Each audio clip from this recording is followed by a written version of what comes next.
Ramesh Danta for AI Entrepreneurs. And if you're listening to this episode on our podcast, so it's Unlocking the AI Advantage. So again, welcome to YouTube or a podcast, however else you're consuming this content. Again, in a series of episodes that we have been recording on CES 2026. So this particular one focuses on robotics, on AI, of course. So we cannot talk about robots without AI. And the title of this video or the blog article that went with it is The Year the Robots Got Jobs, right? In the past, it was, sci-fi robots were there, just a concept stage, but this is the year they're really, getting things done. So they themselves got jobs. So that's what this episode is about. So it's automation and robotics is no longer a sci-fi promise, right? It's a 2026 reality, and that came very loud and clear at CES 2026. And it happened in Las Vegas. A robot stepped out of research labs into everyday life, signaling a clear shift, right? Very, very clear shift from experimental prototypes. That's what I noticed last year. Okay, it's a novelty, but this year it's actually production-ready machines. This year's show wasn't about spectacle, but it was about utility. And then you will see that in the series of robots that I'm going to highlight and profile. So this transition was already taking shape beyond consumer tech, of course. Okay. And so now let me start with a signal from healthcare. That's one area that I saw robots as well. Even as the tech world gathered in Nevada, robotics was quietly reshaping healthcare in Europe. Vitestro's Aletta system offers an early example of how automation is beginning to ease real human friction, but it's outside the spotlight.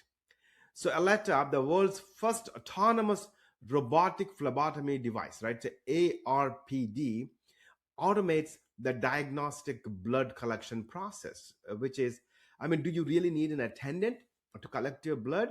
So the robot is actually doing this. Aletta is the autonomous robot that is actually automating the diagnostic blood collection process. After earning EU approval in 2024, the blood drawing robot is now active in Dutch hospitals in Amsterdam and Utrecht, helping global phlebotomist shortages. So again, this is about where we don't have people to collect the blood samples. This can definitely augment. The demonstrations have shown a 95% first stick success rate. So that is one of the areas that, of course, we know is a problem, the first stick.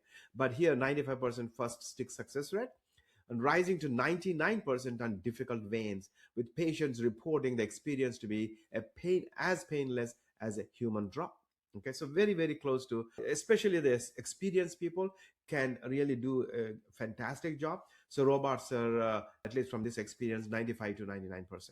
While skeptics point to high upfront costs, particularly when compared to low-cost manual services in regions like India and other areas, early adopters see Aletta as a way to reduce repeated needle attempts, right? Patient anxiety and staff burnout. I'm most worried about, and especially I know from my dad who had difficulty finding the veins, is multiple ticks. And here, so this is actually showing a very high success rate. The system wasn't showcased at CES, but something that I wanted to bring to your attention here. So now let's go to the CES here, from the CES show floor. Beyond healthcare, consumer, industrial, and lifestyle robotics took center stage in Las Vegas. CES 2026 revealed how far robots have come and how close they are to everyday environments, from factories and warehouses to actually kitchens and bars, sidewalks and living rooms. Okay, it's a wide spectrum of places that the robots are being used. So again, very humanoid, human-like robots as well were there.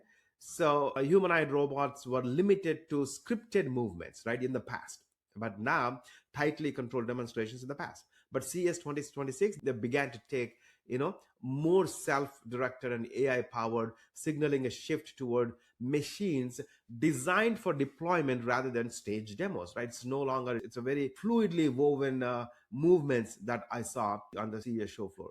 So Boston Dynamics is a very well-known company. They pioneered the robots. Of course, you might have seen lots of videos, kickboxing and boxing and all that stuff, jumping, dancing.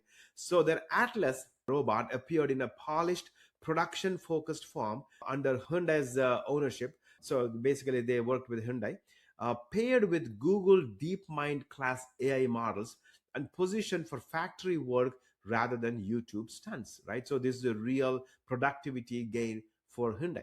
Now, under Hyundai's ownership and paired with Google DeepMind AI, the fully electric, water resistant humanoid is designed to handle industrial tasks, lift substantial loads. So, this is where it can definitely augment human beings and even autonomously swap its own batteries, right? So no, it doesn't have batteries, it can swap its own batteries.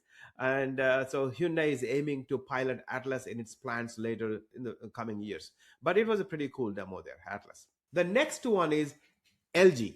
LG Glow ID concept showed a home humanoid might plug into an appliance ecosystem resembling a torso on wheels that can fold laundry, prepare breakfast, and serve drinks by integrating directly with LG's smart kitchen, right? So, of course, LG has a smart kitchen concept. It augments that.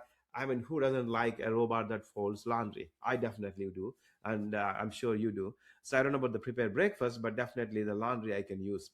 And it was named a 2026 Innovation Award honoree in the smart home category for automating household tasks, right? So this is where I'm saying it's not just a factory setting, but also home setting. Now, going into another robot, SwitchBot Onero H1 took a slightly different approach, combining a wheeled base with arms to handle chores like a laundry and cleaning. Again, the laundry is coming to the picture, positioning itself as a consumer-focused humanoid that might actually ship, right? So it's no longer a concept stage, but this is actually, as you can see in the video, it's reality.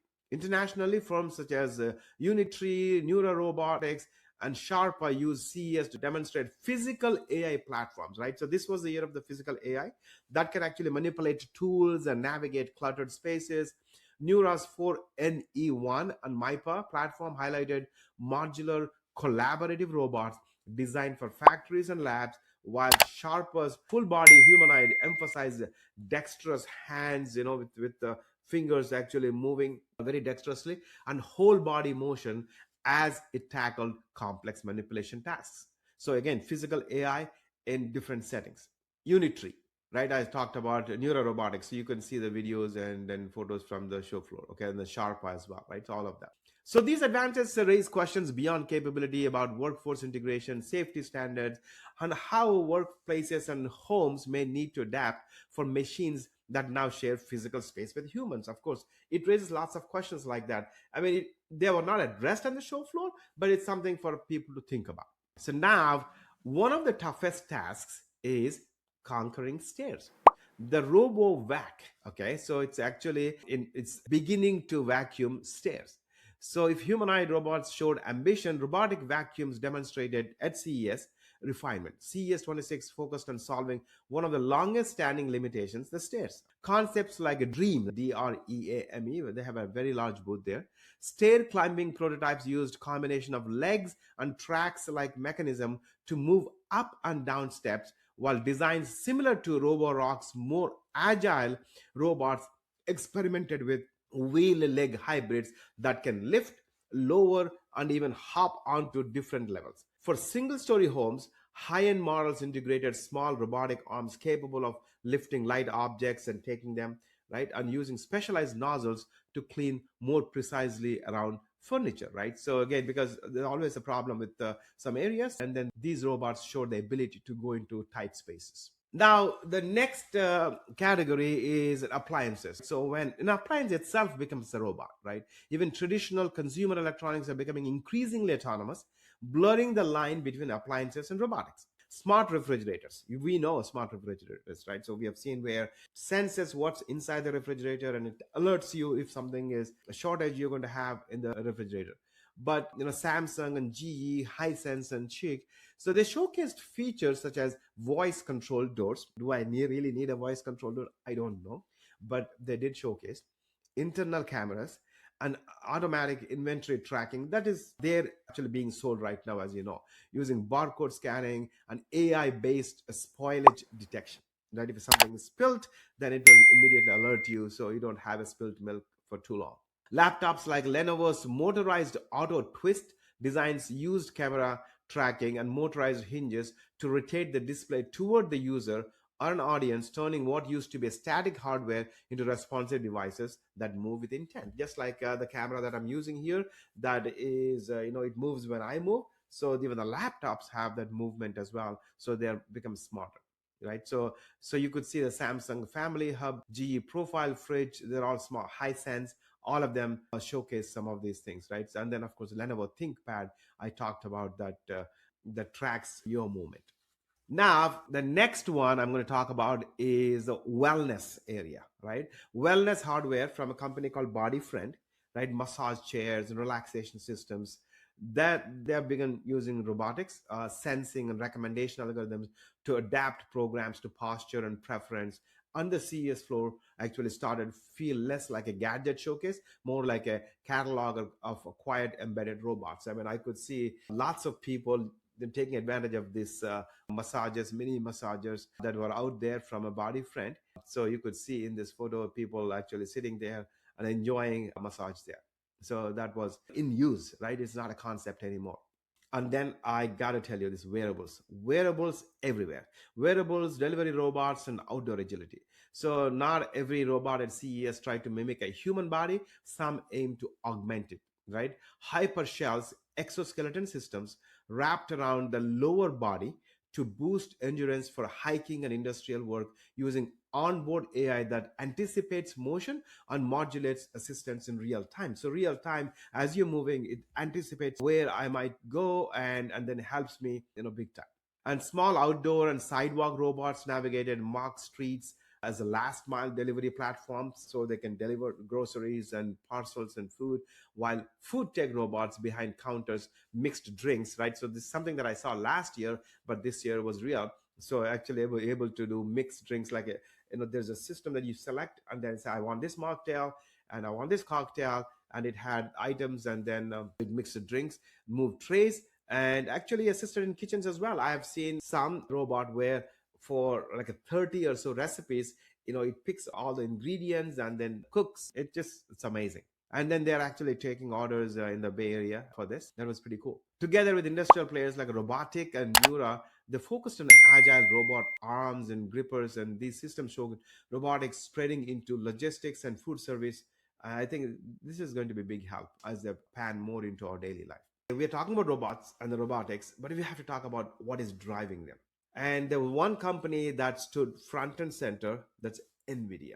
So many of the robots, NVIDIA had a huge booth, and then they had lots of robots they showed their physical AI stack, right? Partners including Boston Dynamics, LG, Neura Robotics, Caterpillar, and Franca. They showed their robots in NVIDIA's booth, and they used NVIDIA's platform, of course. New open models like a GROOT Groot and Cosmos alongside Isaac's Lab Arena and Osmo Edge to Cloud framework are accelerating this robot training and evaluation with the Blackwell powered, of course, the NVIDIA's Blackwell powered Jetson T4000 pushing more AI to the edge. These systems are actually moving beyond the demos towards scalable real world deployment. Have you seen like LG, Smart Home, Boston Dynamics, and the factory floor? Right. So all of them are in different settings, in real life settings, no longer in labs. That's what I noticed there. So the humanoid and collaborative robot developers emphasized that the systems are increasingly AI defined behavior. They can be updated over time by retraining or swapping models. So that you don't have to replace the whole robot here, right? Making robots feel more like software platforms that happen to have bodies. Okay, so that is the cool thing about it, right? More advances can be used to upgrade the robot. So that shift actually mirrors what's happening in healthcare with systems like Vitestro's Aletta that I talked in the beginning, where software updates can improve performance without changing the physical hardware, right? So you can continue to use the hardware, just upgrade the software, right? So that's a cool concept, isn't it, in the robot space? So overall, 2026 felt really different. So with the healthcare robot reducing blood draw anxiety, or a humanoid, lifting parts in an autonomous or automotive line, or exoskeleton helping a hiker go farther, or a home machine folding laundry, it stood out as a turning point, for the robots in 2026. No longer speculative concepts or showroom curiosities. I was pretty excited to see in real life settings. So if you want to know more about it, please subscribe to this channel and subscribe to our newsletter, the AI Entrepreneurs newsletter, where we publish at least 2 to 3 times a week with all the latest innovation and developments that are happening. And if you are listening to this on a podcast, then subscribe to the Unlocking the AI Advantage podcast, whether it's Apple iTunes or Spotify, wherever you're listening to the podcast from. And if you really liked all the effort that we're putting into this creating new content, please like and share with your friends and family. So that will definitely help the world. And so with that, this is Ramesh Nanda signing off. Thank you very much for watching.